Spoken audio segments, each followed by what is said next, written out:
Sveicināti piekdienā Talsu televīzijas skatītāji! Ir laiks pienācis jaunākajām ziņām Talsu novadā, un šovakar raidījumā jums vairāk stāstīsim.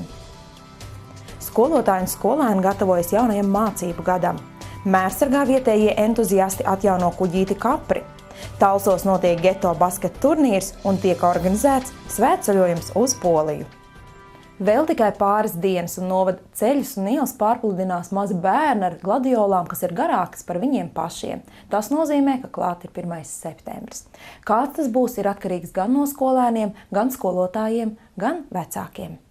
Kā liecina Izglītības un zinātnes ministrijas provizoriskie dati, šogad Latvijā 1. klasē mācības uzsāks aptuveni par 1500 skolēniem vairāk nekā pagājušajā gadā.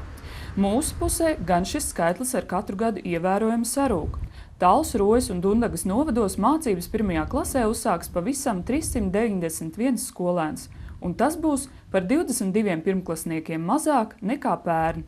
Arī kopējais skolēnu skaits Talsu novadā turpina samazināties. Novadā skolēnu skaita samazinājums apmēram par 300 skolniekiem salīdzinājumā ar pagājušo mācību gadu. Tas ir ļoti daudz. Visi vecāki grib, lai viņu atvests iegūtu ļoti labu izglītību un apmāca tikai profesionāli pedagogi.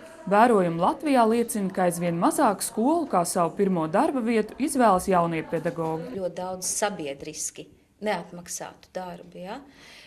Tā jau nav tikai tā ieiešana stundā, kas ir atmaksāta. Ir vēl darbs ar vecākiem, ir darbs ar katru skolēnu. Ir darbs, lai veidotos interesantas stundas, lai skolotājs būtu ne tikai sakots, bet arī gudrs. Šonedēļ Talsu 2. vidusskolā notika diskusija Konkurētspējīgi pedagogi, konkurētspējīga izglītība, kurā Talsu, Dundagas un Rojas novada pedagogiem, pašvaldības izglītības speciālistiem un citiem interesantiem bija iespēja izteikt savu viedokli par pedagogu darbu kvalitāti, skolotāju darbam nepieciešamo atbalstu un par to, vai šodien šī profesija ir prestiža. Godīgi sakot, es domāju, ka vairs ne. Šajos laikos ir ļoti grūti pie šī prestiža tikt. Tas pārspīlētais varbūt jautājums, ka tas prestižs ir tik zems, patiesībā tam nav pamata. Ināra Veismane apgalvo, ka sajūta šobrīd esot stabils, un pēdējo gadu laikā pārdzīvotā krīze ir tikai norūdījusi un likusi kļūt vēl stiprākiem. Daudz pedagogi atzīst, ka darbs ir ļoti atbildīgs, tāpēc nostrādāto gadu laikā bieži vien ir domāts par profesijas maiņu. Ļoti bieži nožēloju, bet vienmēr kaut kā ir sanācis, tad, kad gribējies kaut ko mainīt, tad vai valstī kaut kā tāda apstākļi sagadījušies, vai personīgā dzīvē, ka vienkārši nevar nomainīt. Aizvērš tās durvis, bet verot, ja viņas cieti, skaidri zināja, ka es atkal viņas vēršu vaļā. Es uzskatu, ka laikam esmu pareizajā vietā. 1. septembris tepat pie durvīm. Skolotāju gadus bieži vien sāk skaitīt ne no kalendārā gada sākuma. Šīs profesijas pārstāvju dzīvē kārtējs gads sāks ar jaunu mācību gadu. Es sagaidu ar gaišām, skaistām izjūtām. Tikai pozitīvām. Tāds drusku tā kā satraukums ir, prieks, kad būs atkal jauni bērni, jaunas iepazīšanās. Patīkami ir tas, ka vecāki ir uzticējuši atkal tev savu bērnu, kuru tu mācīsi 4 gadus. Visas sastaptās skolotājas atzina, ka tomēr gaidot jauno mācību gadu un saviem topošiem skolēniem sūta vēlējums jaunajā mācību gadā. Dzīvot nevis ar devīzi es un citi, bet es starp citiem. Būt tādiem ļoti zinātkāriem, uzticēties. Gribu mācīties. Man liekas, pie visa vainīga ir tā, ka nav gribas spēks. Patiesa vērtība ir tikai tam, ko mēs darām no sirds, neskatoties uz to, ja daudz to pat nepamana un nenovērtē. Dace Mieriņa, Mārtis Šeners, Talsu televīzija. Mērsargu ostā tiek atjaunos pirms 70 gadiem Norvēģijā būvēts zvejas kuģis Kapri. To varēs izmantot jaunieši, lai mācītos kuģošanas mākslu. Atbilstoši skandināvu zvejniecības tradīcijām Norvēģijā 1937. gadā būvētais un aprīkotais kuģis pirms daudziem gadiem pārdots un kādu laiku kalpojis Igaunijā, pēc tam mainījis piederības ostu un nonācis Latvijā, bet savu atzimšanu piedzīvo Mērsragā. Pirms kaut kādiem pāris gadiem uzradās Mērsragā tāds pusdzīvs un tika izcelts krastā. Un daudzi smējās un pieteicās rindā pēc malkas. Un es toreiz teicu, nē, šis kuģītis vēl brauks. Kuģa restaurāciju veica Bariņš vietējo vīru, piepalīdzot arī jauniešiem. Taču ar specifiskiem padomiem palīdz Sijā Jahtlāna valdes priekšsēdētājs, jahtu, laivu un katamarānu būvis un pārbūves speciālists Aigars Baigs, kuram turpat Mērsraga ostā ir šīm vajadzībām aprīkots angārs. Grūtākais un atbildīgākais varētu būt korpusa remonts, jo tas ir tas, ko uzreiz nevar pateikt. Visi kopā izdomājam, vienmēr vienojamies, kā būs labāk. Kad nebūs tā viens saka, es gribu to, vienmēr nonākam pie kompromisa. Kuģa restaurācijas process ir lēns un pamatīgs. Daudzas lietas nācies apgūt no jauna, piemēram, kā locīt ozolu. Lauris Karlsons atzīst, ka sentēva metodas darbojas un tās nāks likt lietā arī mūsdienās. Kas ir interesantākais šajā procesā? Darbs ar koku.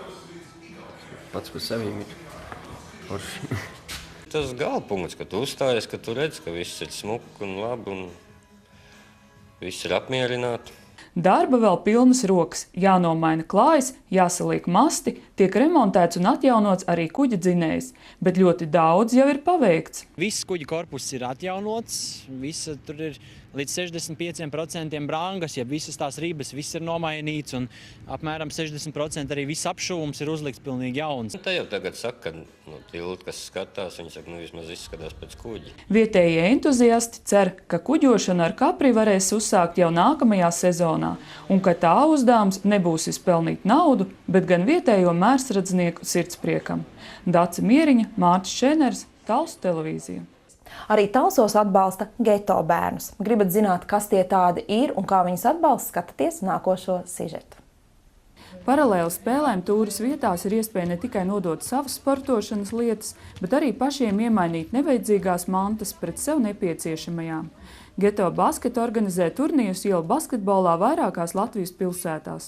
Šonedēļ Talsos, neskatoties uz spēcīgo lietu, bija sapulcējies liels skaits bruģa bummas cienītāju. Man liekas, ka ideāls, lai arī laikapstākļi nav tie labākie, bet mēs, par ko es vairāk esam pārsteigti, ir 20 komandas cīnās, viss notiekās un priekš reģionu 20 komandu skaits, tas ir ļoti labs cipars. Biedrības mērķis ir veicināt saturīgu jauniešu brīvā laika pavadīšanu un iesaistīšanos sportošanā. Tāpat arī sniegt iespēju bērniem un jauniešiem apmainīties ar sporta apģērbu un inventāru un dāvināt to citiem, kuri nespēj to iegādāties. Lai piedalītos jebkurā no geto basket šī vasara turnīriem, nepieciešams noformēt street basket licenci, un tā ir derīga uz visu šo gadu. Katrā posmā cīnās par galveno ceļazīmu superfinālu.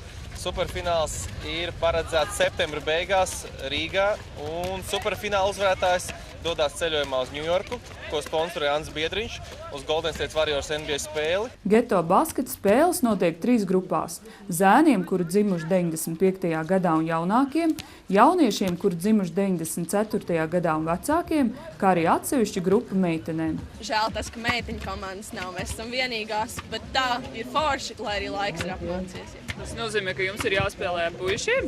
Jā, mums jāspēlē ar vecākiem puišiem, bet mēs cenšamies turēt līdzi. Ar kādu domu šodien šur braucāt? Pēc uzvaras, protams. Kā izskatās, izdosies? Tā mēģināt ar. Grūti būs, bet Pavisam Latvijā geto basket turnīra ielu basketbolā paredzēts 60 gabali, un tie tiks aizvadīti 90 dienās. Talsi no pārējiem vasaras posmiem atšķīrās ar ekstremāliem laikapstākļiem. Pagaidām ar lietu, jā.